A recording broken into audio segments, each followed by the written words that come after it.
And then he immediately he changed his view. He understood that whatever the Buddha said must be true, because the Buddha's psychic power is much more than the Brahmas. So he said, and now how can I say that I am permanent and eternal?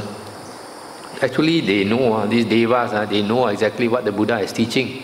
Because of their psychic power, they don't even have to come to earth. They can contemplate and they know the Buddha is teaching the Dhamma, saying that all beings are impermanent, that all beings, even their life is so long, will die one day. But they refuse to believe. They refuse to believe. So now when the Buddha came and he saw the Buddha was not just a preacher, just talk, but no action.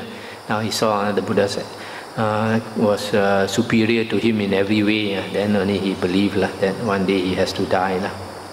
Then the sutta continues.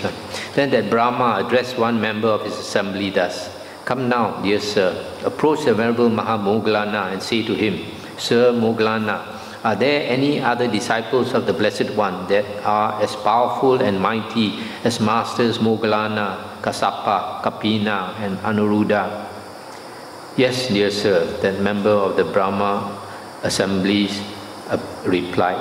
Then he approached the Venerable Mahamoggallana and asked him, "Sir Moggallana, are there any other disciples of the Blessed One that are as powerful and mighty as Masters Moggallana, Kassapa, Kapina, and Anuruddha?"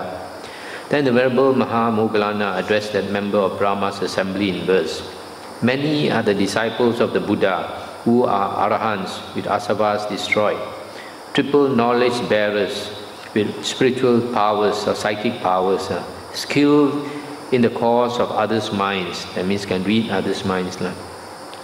Then that member of Brahma's assembly, having delighted and rejoiced in the Venerable Mahamoggallana's statement, approached that Brahma and told him, "Dear sir, Venerable Mahamoggallana speaks thus: many are the disciples of the Buddha who are arahants with asavas destroyed, triple knowledge bearers with psychic powers, skilled in the minds of others, skilled in the others' minds, in the cause of others' minds." This is what that member of Brahma's assembly said. Elated that Brahma delighted in his statement. So that's the end of the sutta. So here you see, Mahamoggallana told him there are many of the Buddha's disciples with such great psychic power. In some other suttas, it is mentioned it's not just 100 or 200 and 300, it's a few thousand during the Buddha's time. Now we come to the next sutta, 6.9, at Savatthi. Now on that occasion, the monk Kokalika was sick, afflicted, gravely ill. Stop here for a moment. This monk Kokalika was a supporter of this monk Devadatta. Devadatta was a disciple of the Buddha who broke away. Broke away from the Buddha and formed his own sangha. So there were a few monks who supported him. This Kokalika was one of his main supporters. So this Kokalika was sick. Then when the night had advanced, here it says the independent Brahma Tudu. Actually the word is Pachika, the Pachika Brahma Tudu. Pachika, maybe a better translation is solitary Brahma, because most of the time they live alone. The heaven is so high, not many are reborn in that heaven. So because also because they are unisex, they don't need a partner, they live alone. And they find happiness within themselves. Their minds is full of bliss. So they are called Pachika Brahmas, solitary Brahmas, but here they translate as independent.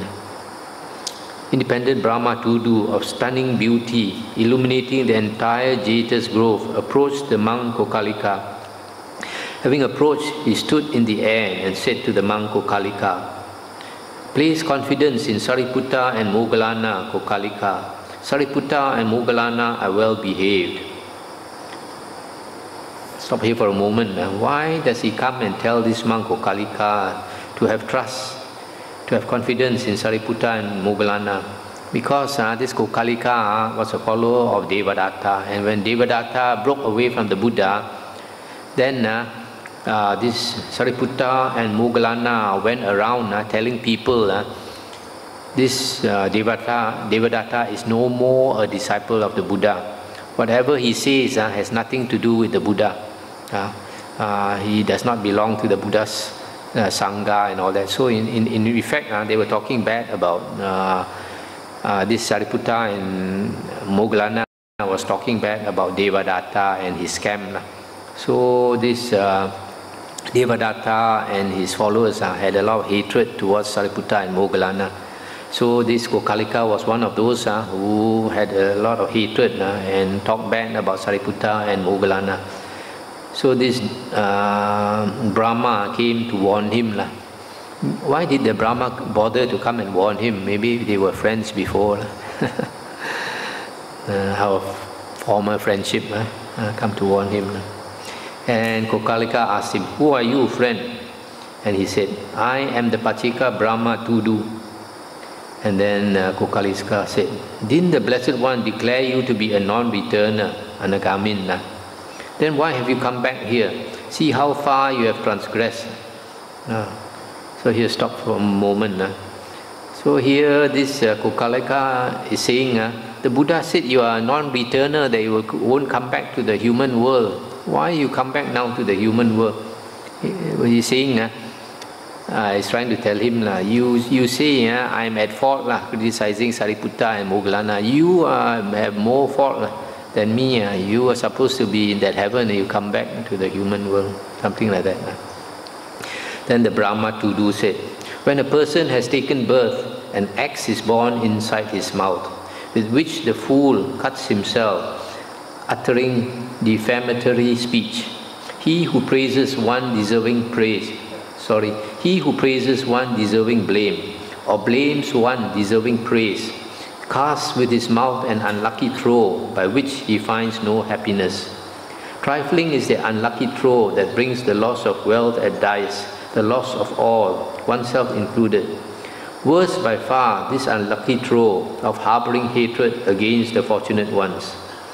For 100,000 Nira Buddhas and 36 more and 5 Abuddhas, the maligner of noble ones goes to hell, having set evil speech and mind against them. That's the end of the sutta. So here the Brahma told him, every one of us is born with an axe in our mouth. We simply wag our tongue, say the wrong things, we will cut ourselves. And here also warning him that if he has hatred against Arahants like Sariputta and Moggallana, he will go to hell for an extremely long time. Here it talks about Nira Buddha and Abuddha and all that. So this why I mentioned this sutta is because of this verse. When a person has taken birth, an axe is born inside his mouth, with which the fool cuts himself, uttering defamatory speech. That means defames others, talk bad about others. Because sometimes a person doesn't realize when you talk bad about somebody, the word goes around and spreads. One person goes to 10, 10 goes to 100, 100 goes to 1,000. Very soon somebody may have a bad reputation because of your action. The next sutta, 6.10, at Savatthi. Then the monk Kokalika approached the Blessed One, paid homage to him, sat down to one side and said, Venerable Sir, Sariputta and Moggallana have evil wishes. They have come under the control of evil wishes. When this was said, the Blessed One said to the monk Kokalika, do not speak thus, Kokalika. Do not speak thus, Kokalika.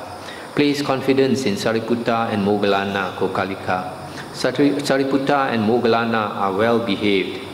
A second time, the monk Kokalika said to the Blessed One, Venerable Sir, although the Blessed One has my faith and trust, all the same, I say that Sariputta and Moggallana have evil wishes. They have come under the control of evil wishes. And the second time, the Blessed One said to the monk Kokalika, do not speak thus, Kokalika, etc. Sariputta and Moggallana are well behaved. Third time, the monk Kokalika said to the Blessed One, Venerable Sir, although the Blessed One has my faith and trust, all the same, I say that Sariputta and Moggallana have evil wishes. They have come under the control of evil wishes. And the third time, the Blessed One said to the monk Kokalika, "Do not speak thus, Kokalika. Do not speak thus, Kokalika. Place confidence in Sariputta and Moggallana, Kokalika. Sariputta and Moggallana are well behaved." Then the monk Kokalika rose from his seat, paid homage to the Blessed One, and departed, keeping him on his right. Not long after the monk Kokalika had left, his entire body became covered with boils the size of mustard seeds.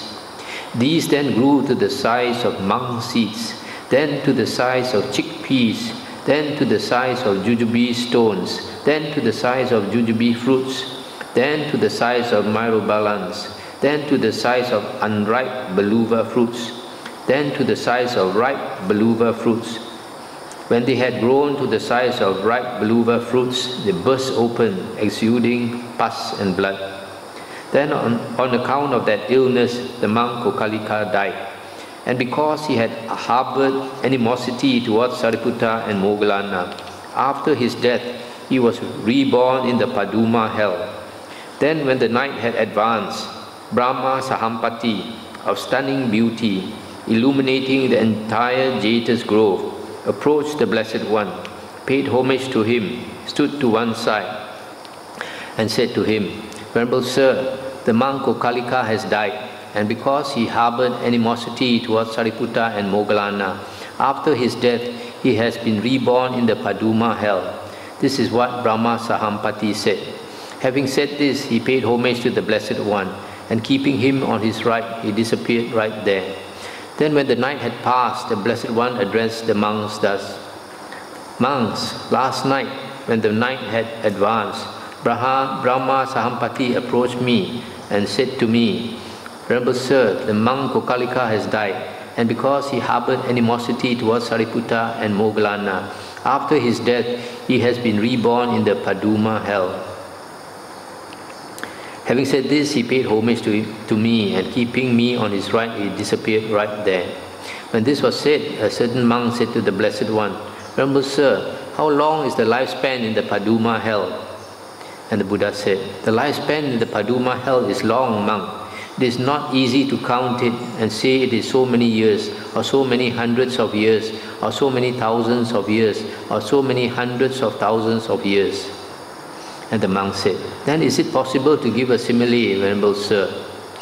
And the Buddha said, 'It is possible, monk. Suppose, monk, there was a Kosalan cartload of 20 measures of sesamum seed. At the end of every 100 years, a man will remove one seed from there. That Kosalan cartload of 20 measures of sesamum seed might by this effort be depleted and eliminated more than a single Abuddha hell would go by. 20 Abuddha hells are the equivalent of one Nira Buddha hell. 20 Nira Buddha hells are the equivalent of one Ababa hell. 20 Ababa hells are the equivalent of one Atata hell. 20 Atata hells are the equivalent of one Ahaha hell. 20 Ahaha hells are the equivalent of one Kumuda hell. 20 Kumuda hells are the equivalent of one Sogandika hell. 20 Sogandika hells are the equivalent of one Upala hell. 20 Upala hells are the equivalent of one Pundarika hell. And 20 Pundarika hells are the equivalent of one Paduma hell.